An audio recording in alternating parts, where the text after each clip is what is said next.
Well, what can I say? But I guess so far this season of The Flash, this episode's probably their best effort. It's not great. It's not even really good. It's just not so bad. And what do? Well, they go right back to time travel. Look, the show has been based on time travel from its inception. I mean, back when it was good and actually had some amount of concept to it. Not a whole lot of thought to it, but some amount of concept, if you can figure that out. Which was interesting in the way it insinuated that this was not the original life of this version of the Flash. It had been changed. So that, but anyway, that's all in the past now. Or is it? No, it is. They open up in the future where someone is attempting to rob the Flash Museum. And what were they looking for? Well, super duper pooper scooper weapons. And how do you find those? Well, fortunately, they labeled the vault the weapons vault. So it's pretty obvious where to go. But the thief trips an alarm and then has a portal to escape with. So, oh, gee, what was that about? So we jump back to current times. And Iris and Barry are talking about the baby, and Barry's made a crib for little Nora, and Iris is hungry for stuff, so Barry gets her some ice cream, and all, isn't that cute? And he's called in a mold inspector for Star Labs because he's concerned about Nora being exposed to anything that could possibly be damaging to her health, And so he's going to be at Star Labs while everybody else is taking the day off.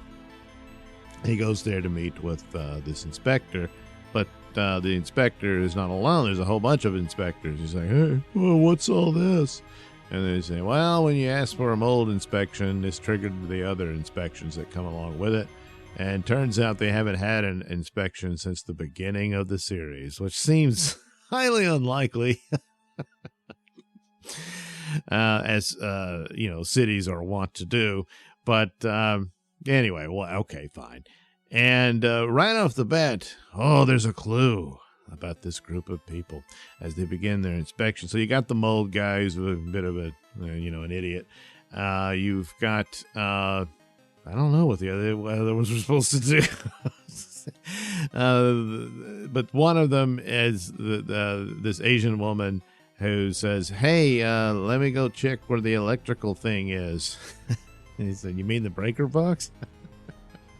So right off the bat, what kind of an electrician doesn't know what a breaker box is? But for that matter, who would not know what come on. I suppose it's possible, but how isolated can you be? Well, I'll go ahead and spoil it for you. She's a woman from the future, and maybe they just don't have breaker boxes anymore.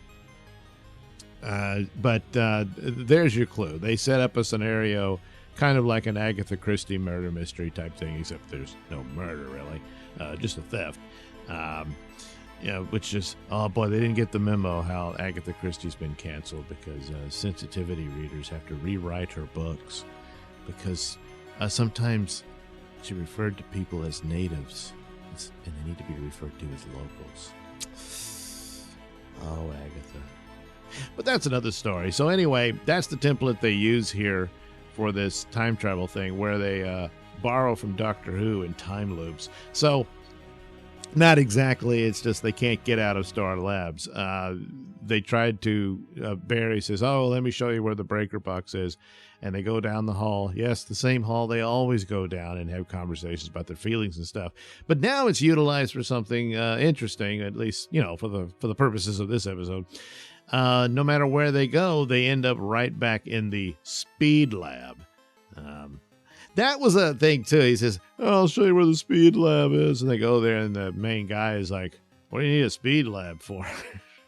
Because, he's the Flash. Oh, is speed lab like a meth lab where you make your... No, it's where they test stuff and how fast they go. Yeah, but why? Never mind. So obviously something's afoot. No matter where they go, they end up right back in the speed lab. And then certain artifacts, a grandfather clock suddenly appears and all this stuff. And then their clothes change. So they're all dressed up in, old outfits from different eras. Except Barry, who's wearing something from the future. Well, he's wearing basically a Star Trek uniform, but with the Flash insignia on there instead of the Starfleet thing. And which should have been their first clue. It's because it's the Flash insignia.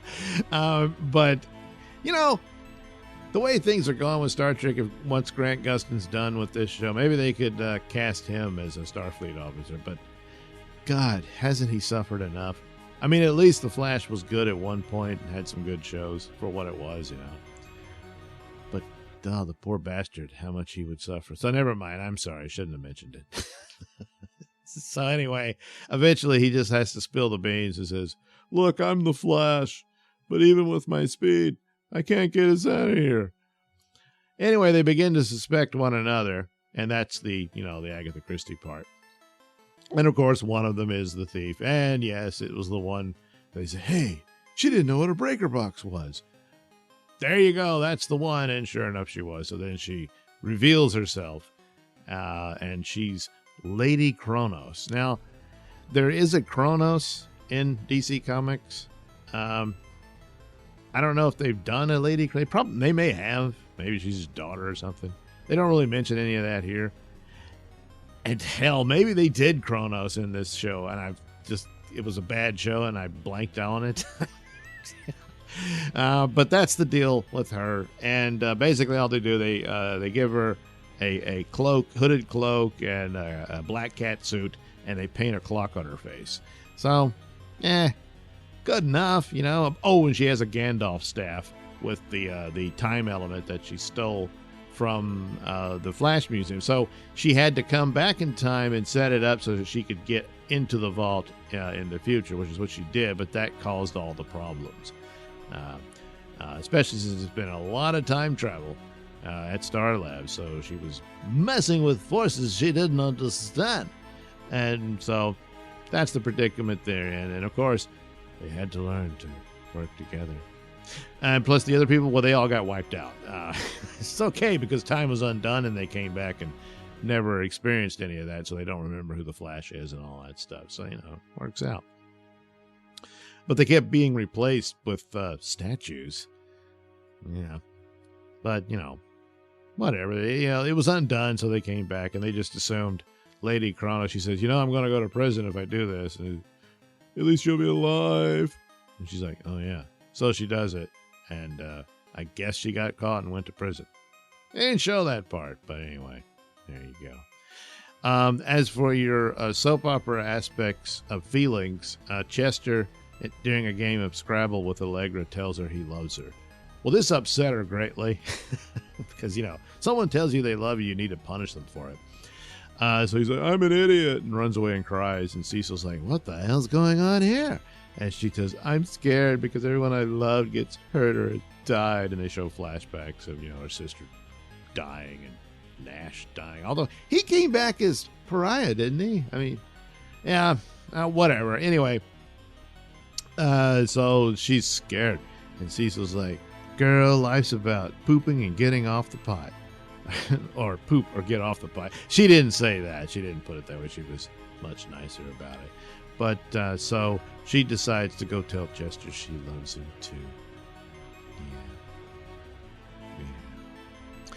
And that concludes your visit with the Flash. He did use his powers a little bit in this story. He never got into the outfit, so yeah. But anyway, it just wasn't as so stupid and annoying and awful as the other episode. So, what can I say? They did fairly okay with this one. But that's about it. Best you can expect, I imagine, on their way out. Yeah. Oh, well.